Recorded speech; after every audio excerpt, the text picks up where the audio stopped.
Hi friends. Welcome to our channel Sravanthi cooking home. అందరూ ఎలా ఉన్నారు? నేనైతే చాలా బాగున్నానండి. ఈరోజైతే మనం రస్కులతో హల్వా చేద్దాం. చాలా టేస్టీగా ఉంటుంది. ఈ స్వీట్ అయితే తమిళనాడులో స్పెషల్‌గా చేస్తుంటారు.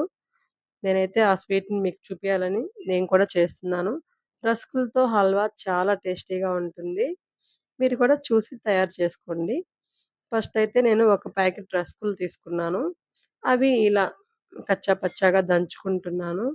అంటే మెత్తగా కాకుండా, అలాగని బరగ్గా గాకుండా కొంచెం అటు ఇటుగా దంచుతున్నాను చూడండి ఇలాగా. రసగుల్ల ప్యాకెట్ మొత్తం ఇలాగే దంచి పక్కన పెట్టుకున్నాను నేను. చూడండి దంచేది మీకు చూపిస్తున్నాను ఎలాగా ఉండాలని. కొంతమందయితే మిక్సీకేసేస్తే పనయిపోతుంది అనుకుంటారు. మిక్సీకేసి చేయకూడదండి. అంత టేస్ట్‌గా ఉండదు. ఇలా అయితేనే చాలా బావుంటుంది. కరెక్ట్‌గా కూడా వస్తుంది మనకి అనుకున్న విధంగా. ఇప్పుడైతే మనం హల్వా ఎలా తయారు చేయాలో చూద్దాము. ఈ దంచి పెట్టుకున్న ఈ పౌడర్‌నంతా ఫస్ట్ అయితే ఫ్రై చేసుకోవాలి. అందుకే నేను స్టవ్ వెలిగించి పాన్ పెట్టి ఒక 3 స్పూన్ల ఘీ వేసుకొని ఒక 20 ఎండు ద్రాక్ష అయితే ఫ్రై చేస్తున్నాను. ఈ ఫ్రై అయ్యాక ఇవి ఒక కప్పులోకైతే తీసుకుందాము.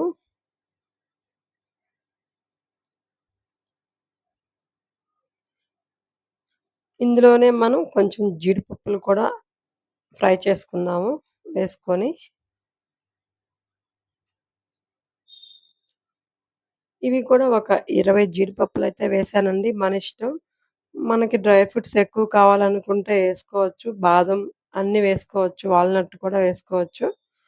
నేనైతే ఈ రెండే వేస్తున్నాను. ఇవి కూడా ఒక కప్పులోకి తీసుకొని ఇందులోనే ఈ రసగుల్ల పౌడర్ అయితే వేసి మనం ఫ్రై చేసుకోవాలి.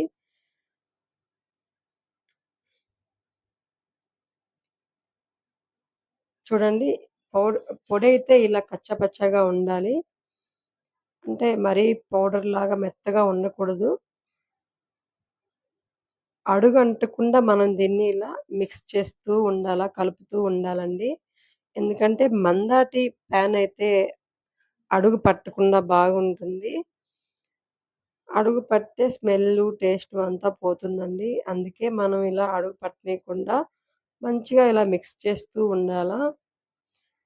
బంగారు కలర్ వచ్చేలాగా మనమైతే మిక్స్ చేస్తూ ఉండాలండి. ఇలా కలుపుకుంటూ ఉండాలా. చూడండి కొంచెం ఏమారామంటే వెంటనే అడుగు మాడిపోతుంది. అందుకే ఇన్ని సార్లు చెప్తున్నాను అడుగంటకుండా ఇలా కలుపుతూ ఉండాలని. నెయ్యి కూడా మీకు నచ్చితే ఇంకా కొంచెం నెయ్యి ఏసుకోండి. చాలా అంటే చాలా బావుంటుంది. ఈ రసగుల్ల హల్వా తింటుంటే చాలా బాగుంటుందండి అసల. మీరు కూడా తప్పక ట్రై చేస్తారనుకుంటున్నాను. ఇప్పుడైతే ఇది తీసి ఒక ప్లేట్‌లోకి తీసేసుకుందాము ఈ పౌడర్‌ని. ఇదే బాండిల్లో ఒక కప్పు పంచదార, 1 ½ కప్పు వాటర్ వేసుకోవాలి. ఇవి ఇప్పుడు ఇలా మంచిగా ఇలా కలుపుతూ ఉండాలండి పాకం వచ్చేలాగా. పాకం అంటే తీగ పాకం అట్లా ఏం కాదండి. ఒక 10 మినిట్స్, 20 మినిట్స్ బాయిల్ అవ్వాలి ఈ పాకం అయితే. చూడండి ఇందులోనే నేను కొంచెం కుంకుమ పువ్వు కూడా వేసుకున్నాను. కుంకుమ పువ్వు వేస్తే టేస్ట్ బావుంటుంది. మంచి స్మెల్ ఒస్తుంది. కలర్ కూడా కొంచెం మారుతుందండి కుంకుమ పువ్వు వల్ల. చూడండి పాకమైతే మనకి కొబ్బరి నూనె ఉంటుంది కదండీ! అదొక జిగురుగా అట్లా రావాలి. మనం 2 వేళ్ళు ఆనిస్తే ఒక బంకలాగా లైట్‌గా అట్లా అతుక్కొని వదులుతూ ఉంటుంది. అలా వచ్చిందంటే పాకం వచ్చినట్లేను. ఇప్పుడు అందులో మనం ఈ రసకుల పొడినైతే వేసుకోవాలి. వేసుకొని మంచిగా మిక్స్ చేస్తూ ఉండాలండి. చూడండి చాలా బాగా వచ్చింది కదా!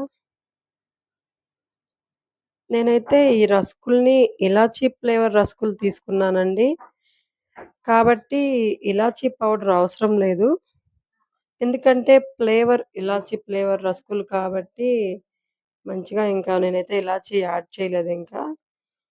ఇప్పుడు ఇది కుక్ అయ్యాక ఇందులోనే కొంచెం మనం ఇందాక ఫ్రై చేసి పెట్టుకున్న కిస్మిస్, జీడిపప్పు అవన్నీ జీడిపప్పులో అయితే నేను మళ్ళీ వాటిని చిన్న చిన్నగా చేశానండి.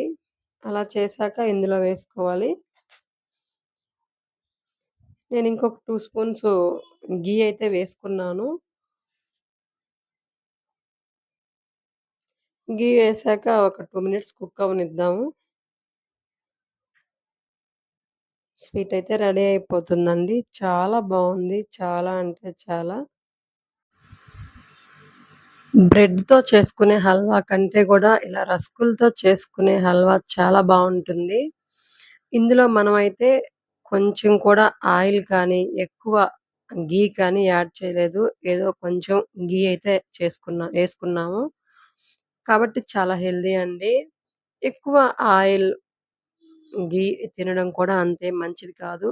అందుకే చెప్తున్నాను. ఇప్పుడైతే మనం చేసి పెట్టుకున్న ఈ కిస్మిసు, జీడిపప్పులను గూడా ఇందులో వేసుకొని మంచిగా మిక్స్ చేసుకోవాలి. స్వీట్ తినాలి అనిపించినప్పుడు ఇలాంటి స్వీట్స్ చేసుకొని తినడం చాలా మంచిది. బయట షాపుల్లో తెచ్చుకొని తినే కంటే ఇలా ఇంట్లో ప్రిపేర్ చేసుకొని తినడం ఇంకా మంచిది. ఇందులో మీకు కావాలనుకుంటే ఇంకా ఎక్కువ డ్రై ఫ్రూట్స్ యాడ్ చేసుకోండి. ఇంకా బావుంటుంది. స్వీట్ ఎక్కువ కావాలి అనుకుంటే ఒక కప్పు పంచదార కాదండి. 1 కప్ అయినా ఏసుకోవచ్చు. కానీ ఎక్కువ తియ్యగా ఉంటుందని నేనైతే వేయలేదు.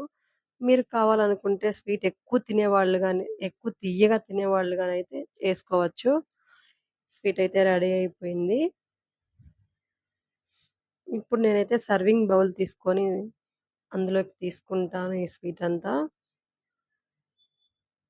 ఒకసారి మీరు ఈ స్వీట్‌ని తయారు చేసి నాకు కామెంట్ రూపంలో చెప్పండి ఎలా వచ్చిందో మీకు? మా ఛానల్ మీకు నచ్చినట్లయితే లైక్ చేయండి, షేర్ చేయండి, కామెంట్ చేయండి, సబ్స్క్రైబ్ చేసుకోవడం మాత్రం మర్చిపోకండి. నేను ఇలాంటివి మరివెన్నో స్వీట్స్ వంటలు అన్నీ రెడీ చేసి మీకు చూపిస్తాను. Please subscribe my channel, support me.